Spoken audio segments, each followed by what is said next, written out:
آئین کے متصادم ہے، بنیادی حقوق جو ہے پاکستانی عوام کے ان پر جو ہے سلب کرتا ہے، ڈیو پروسیس آف لا کی یہ نفی ہے۔ یہ عدالتیں نہ آزاد ہوتی ہیں، نہ ان کو جو ہے وہ ٹریننگ ہوتی ہے جوڈیشری کی، عدلیہ کی، نہ ان کی کوئی سیکیورٹی آف ٹینیور ہے، اور نہ ہی یہ ڈسپلن یا سپرویژن میں ہے ہائی کورٹ کے، بلکہ یہ اپنی ہی افواج پاکستان کی ہی ڈسپلن میں ہوتے ہیں اور انہی کی سپروائزری جورسڈکشن ہے۔ تو جب کور کمانڈرز کانفرنس میں یہ کہہ دیا گیا کہ irrefutable ایویڈنس اور unimpeachable ایویڈنس ہے، اور جب فارمیشن کمانڈر سارے پاکستان کی عسکری قیادت نے بیٹھ کر کہا کہ ان کے خلاف ناقابل تردید شواہد ہیں جن کو جھٹلایا نہیں جا سکتا، تو اس کے بعد پھر ایک بریگیڈیئر یا ایک میجر جنرل جو ہے عدالت لگا کے یونیفارم میں بیٹھ کر وہ کیا انصاف دے گا اور کیا وہ اپنا انڈیپینڈنٹ مائنڈ اپلائی کرے گا۔ تو اس لیے ہمارا موقف آج بھی یہی تھا، جب اٹارنی جنرل نے کہا کہ ہم نے اپیل کا اس میں راستے کی گنجائش پیدا کرنے کی کوشش کر رہے ہیں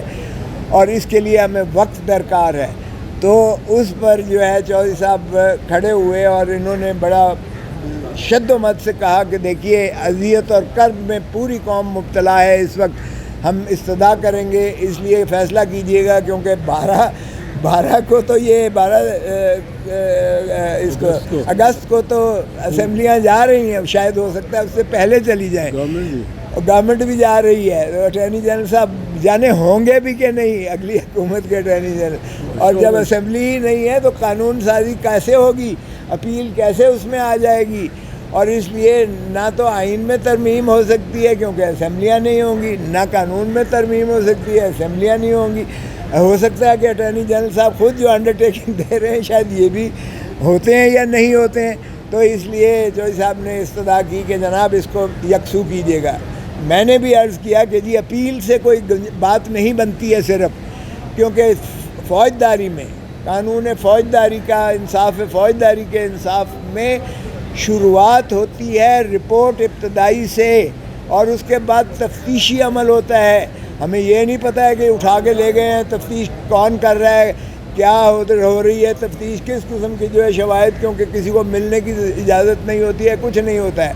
اور جس طرح سے آپ کو پتہ ہی ہے سیکریٹولی ہر چیز جو ہے رکھی جاتی ہے، اس لیے وہ ڈیو پروسیس آف لا شفافیت وہاں نہیں ہے۔ سغرا بی بی کے کیس میں سپریم کورٹ کی لارجر بینچ نے کہا کہ صرف عدالتوں کا کام انصاف کرنا نہیں ہے،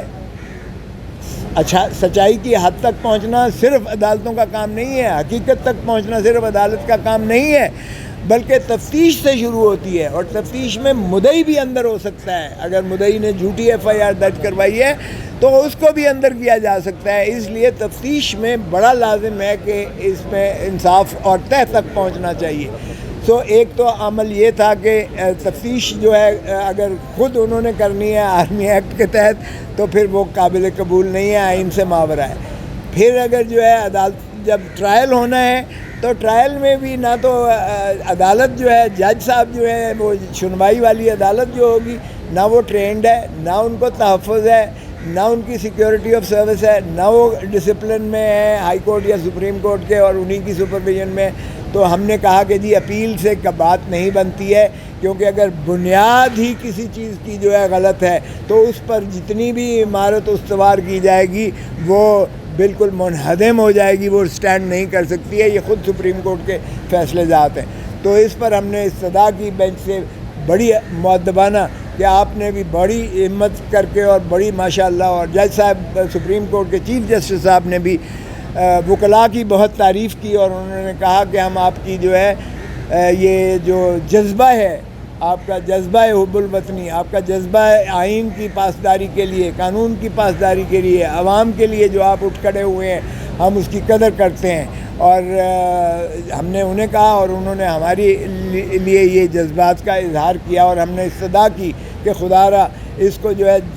جلد یکسو کیجئے گا، جتنی جلدی آپ اس کا فیصلہ کریں گے اتنا ہی قوم کو اذیت اور کرب سے نکالا جا سکے گا۔ تو جج صاحب نے کہا کہ دیکھیں، 2 جج صاحبان کی بڑی مجبوری انہوں نے بتائی بغیر نام لیے، کہ ایک جج صاحب جو ہے وہ کچھ عرصہ چھوڑ کر آ گئے تھے، شامل ہوئے تھے، اور دوسرے جج صاحب جو ہیں ان کی ذاتی مصروفیات کی وجہ سے وہ شاید دستیاب نہ ہوں. تو ہم نے کہا جی آپ سے بھی استدعا ہے چیف جسٹس اور باقی جج صاحبان جو آپ کے برادر جج صاحبان بیٹھے ہیں مہربانی کریں. میں نے عرض کیا کہ میں اپنی ڈرپ کو اتار کے ہسپتال سے میں اس مقدمے میں شرکت کے لیے آیا تاکہ اس میں کوئی التوا نہ بنے، اور اس لیے ہم سب قربانی دے رہے ہیں، اور مہربانی کر کے آپ بھی یہ قربانی دیجیے گا عظیم تر مملکت خداداد پاکستان کے لیے تاکہ ہم اس مقدمے کو یکسو کر سکیں. تو ابھی جج صاحبان یہ بحث و تمیز سننے کے بعد تشریف لے گئے ہیں. چیف جسٹس صاحب نے کہا میں بھی ان جج صاحبان سے استدعا کروں گا.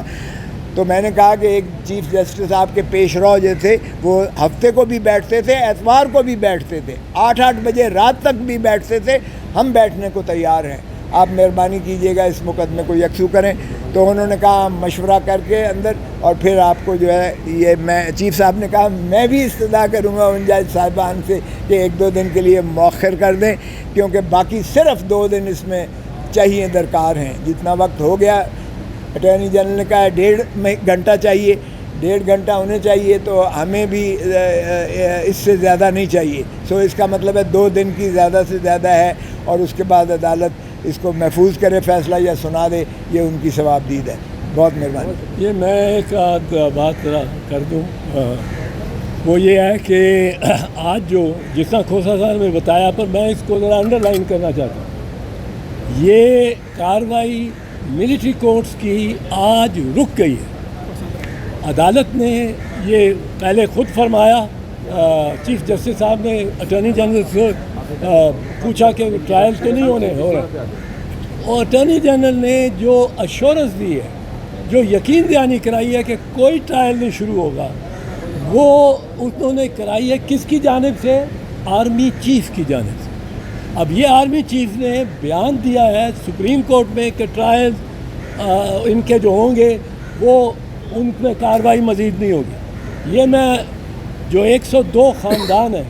جہاں تشویش ہے، جہاں ایک بڑی بے چینی ہے،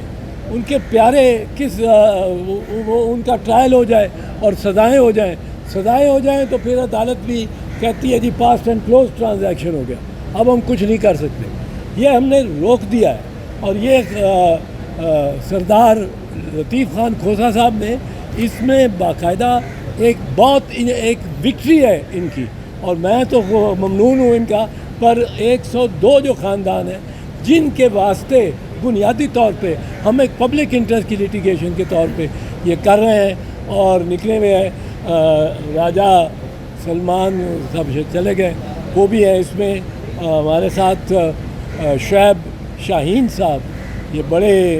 انہوں نے بھی محنت کی ہے اور کرتے ہیں، اور بڑے ہم ان کے بھی ممنون ہیں. پر آج ایک یہ لگے گی شاید چھوٹی سی، پر یہ جو پروسیس عدلیہ کا ہوتا ہے، جس دن ایک سٹے ہو جائے نا، جس پارٹی کو مل جائے اس کا ہاتھ اوپر آ جاتا ہے. اعتراض صاحب یہ بتائیے گا کہ یہ جو توشہ خانہ کیس میں عمران خان کو گواہ پیش نہیں کرنے دی گئی، اس کی قانونی حیثیت کیا ہے؟ بڑی بہت زیادتی ہے یہ. دیکھیں، توشہ خانہ کیس میں ڈیفنس وٹنسز کے طور پر ہم نے اپلیکیشن جمع کرائی، اور یہ ایکیوزڈ کا حق ہوتا ہے کل جو